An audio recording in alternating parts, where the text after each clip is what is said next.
Siendo alumno en la Escuela Provincial de Bellas Artes,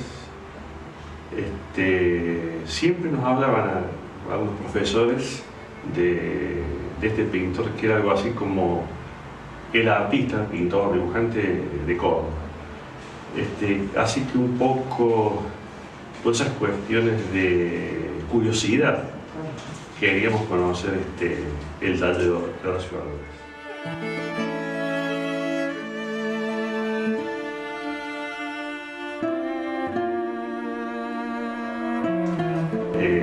Así que hacíamos visitas periódicas y para nosotros significaba una suerte, un espacio diferente, un verdadero oasis, donde a veces nos vitaminizábamos en el tema de la visión acerca de qué es lo que era el arte, cuál es el lugar del artista, y veíamos por supuesto todos sus trabajos, todo eso. Y a partir de allí, en el caso mío, me llevó a distintas reflexiones acerca del arte de Córdoba. Empiezan a aparecer otros datos que son como muy importantes, muy significativos, ¿no? Que hablan desde ya de una figura que en el arte de Córdoba creo que abre muchas cosas y de alguna manera con él aparecen desde ya uno podría decir datos, aspectos, digamos, incluso del lado del lenguaje que para mí no estaban en Córdoba.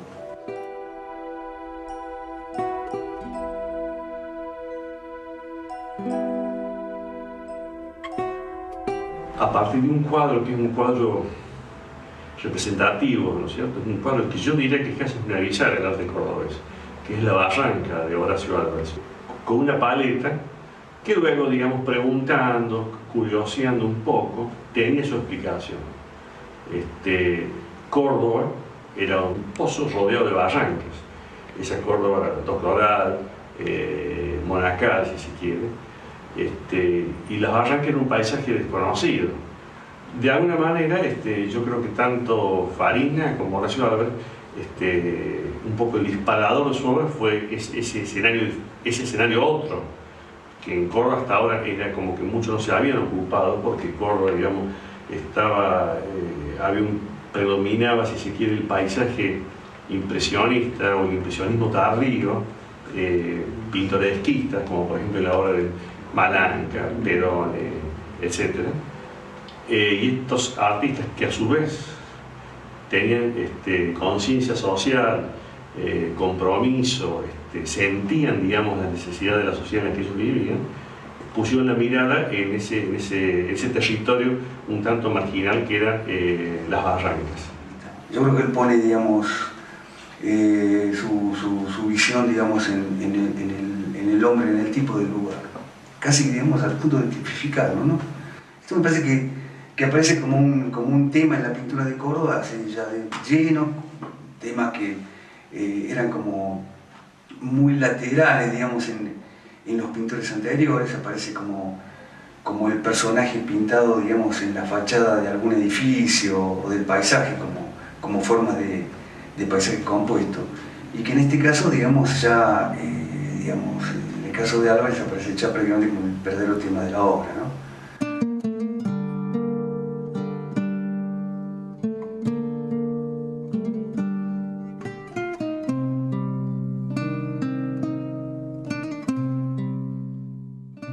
Cuando viajamos a España en el año 71, tuvo muchos deseos, no había llevado ningún material y en determinado momento tuvo muchos deseos de comenzar a dibujar. Pasamos por un lugar, compramos pequeñas libretas que le gustaron mucho, algunos blocs, lápiz, una goma de borrar y un sacapuntas. Y de allá trajimos muchos dibujos de esos. Pasó un tiempo y él seguía con esta práctica a veces de dibujar. Y una vez me comenta, hablando así de las cosas, me dice: si estos dibujos, los más chicos, tienen alguna cosa que no tiene no consigo en los dibujos grandes. Pero no sé cómo hacer para manejarlos, porque al ser tan pequeños se van a arruinar. Y de pensar en cómo acomodarlos para preservarlos, nacieron los cuadernos.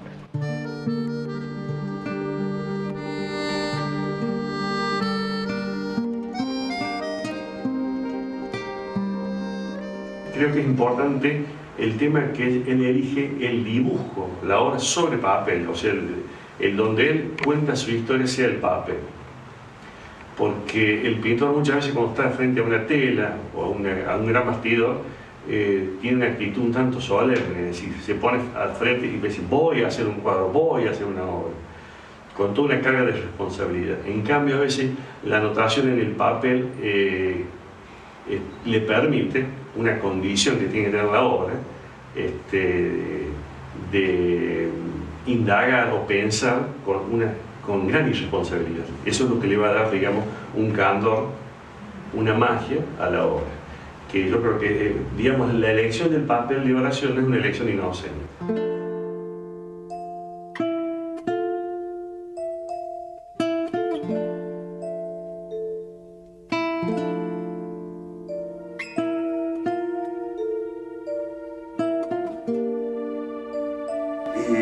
Nunca, digamos, es decir, yo percibí la obra de él desde el lado de la técnica.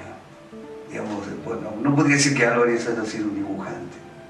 Digamos, está más cerca de pensar a Álvarez como un artista, pero no como un dibujante. Es como de repente cuando hablas de los grandes artistas, decís, bueno, el pintor tal. Es como que de repente me parece que el tema del dibujo era utilizar un medio, una herramienta que lo usaba permanentemente, sobre el cual anotaba y reflexionaba y era lo que tenía a mano. Sí, me contaron alguna vez que es una vida que tiró y tiró mucha obra. Y al mismo tiempo tiene muchísima obra también por eso. Y también me parece que ese dato, digamos, de trabajar de esa manera, bueno, creo que es como también muy interesante de señalar.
Usted me preguntó si yo sabía y que por qué había entrado al campo del arte, al mundo del arte. Yo realmente siempre supe qué es lo que me gustaba.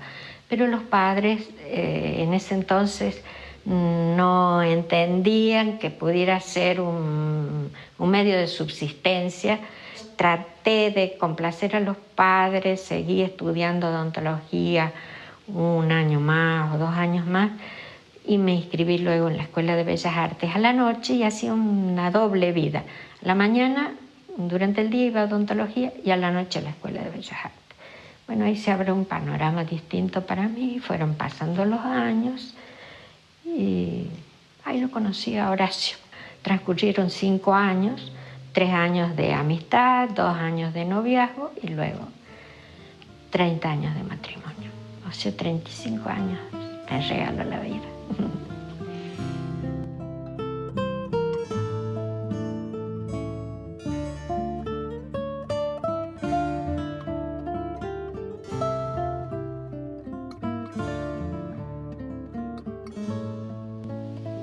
Yo he pensado mucho en que como él había dejado de mostrar, solamente amigos que nos visitaban veían esa obra, él se había retirado de la exposición, del mercado, digamos. Entonces, muy pocos pintores, amigos, muy amigos, venían e iban conociendo lo que él estaba haciendo. Él tenía una clara conciencia del valor de la obra que él hacía, pero muchas veces, como nos pasa, dudaba de que para qué servía. Después encontró él, creo que se aferró en pensar, y pensaba mucho en mí, por la diferencia de edad que teníamos, ¿no? De 25 años. Entonces, a veces, no pocas, me decía, todo esto que hago es para vos y te va a servir luego cuando yo no esté. Eso creó en mí realmente una conciencia del legado que él dejaba, ¿no? Sentí la obligación de preservar y de mostrar eso. Y pensé desmontar toda la obra que había enmarcado, hacer un rollo, ponerlo en una carpeta y llevármelo a Cuba y entregárselo a los cubanos. Así, donación. Pero después me pareció que era una perrada muy grande porque recapacité. Horacio, novena generación de cordobeses, siempre trabajó con esa idea de que pinta tu pueblo o pinta tu aldea y pintarás el mundo. Entonces resolví hacer el museo.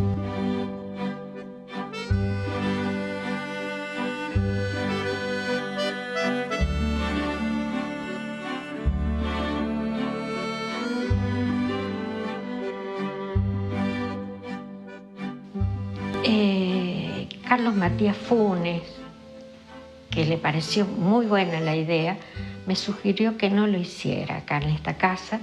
Un sobrino de Horacio, que es psiquiatra, conversando con él, dice, no podés hacer esa ruptura, no podés perder el taller, la casa, el lugar donde ustedes han vivido, han trabajado. Sería una doble ruptura, la pérdida que has tenido con Horacio y después perder las referencias. Yo creo que te conviene hacerlo acá. Bueno, yo me involucré en este emprendimiento hace un tiempito largo atrás, por intermedio de un amigo en común que tenemos Teresa y yo, que es Jorge Torres. Él en aquella época me llamó, me hizo un comentario, me habló de una persona que andaba con una idea bastante particular de querer hacer con su casa. Y bueno, lo que hice sin ningún compromiso era ir a conocerla, ir a verla y charlar un ratito con ella para ver qué es lo que andaba buscando, lo que pretendía. Tomé la decisión de hacerme yo una casa al lado, ¿no es cierto?, tomando una parte que no se utilizaba prácticamente, como es el garaje, era el garaje y una pequeña habitación de servicio, un bañito que había. Se demolió todo eso y yo hice mi casa unida a esto, ¿no es cierto?, usando ese terreno.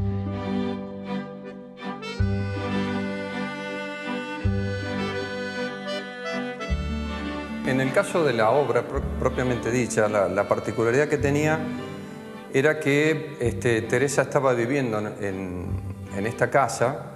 Habría que trabajarla en etapas.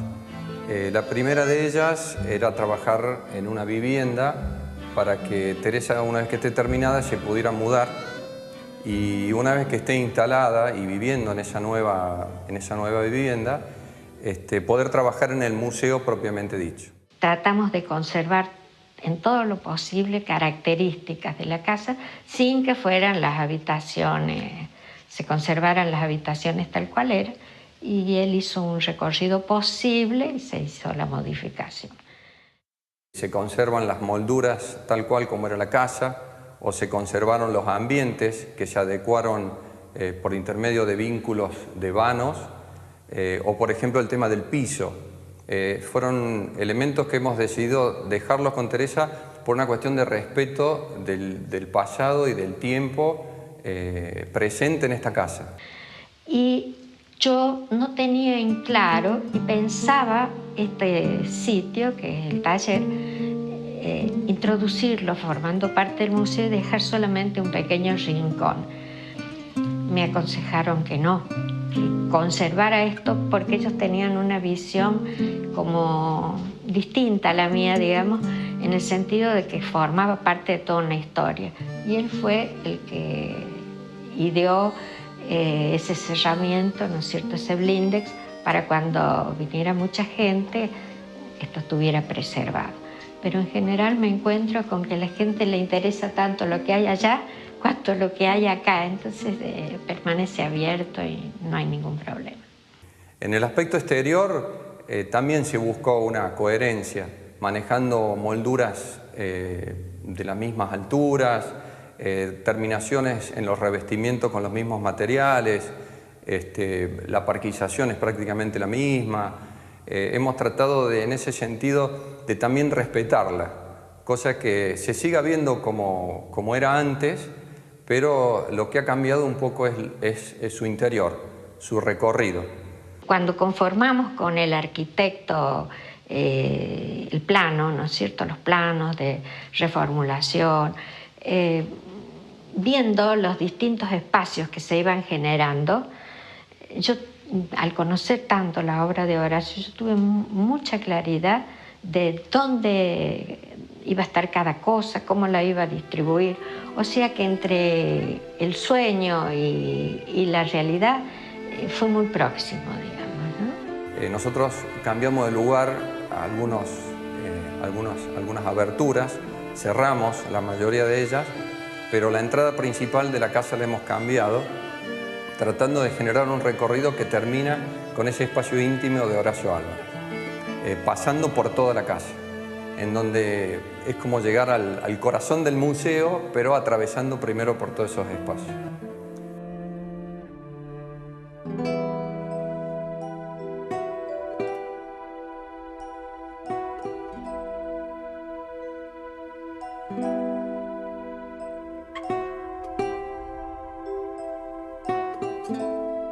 Un museo es una casa que cobija pensamientos. Esto es una casa que se transforma en museo. Pero en esta casa, digamos, está algo así como que esa presencia de esa manera de ver el arte o de entender el hombre a través del arte. Me gusta la idea que se ha terminado de conformar con la ayuda de la visión que me aportaron otros, ¿no es cierto?, de haber preservado esto, creado un ámbito para mostrar esa obra en el lugar donde se hizo, conservar cantidad importante como para que se conozca el hombre a través de la obra. Y me gusta la idea de que se siga viendo a futuro y que quede como patrimonio de la ciudad. Eso es lo que pienso, ¿no?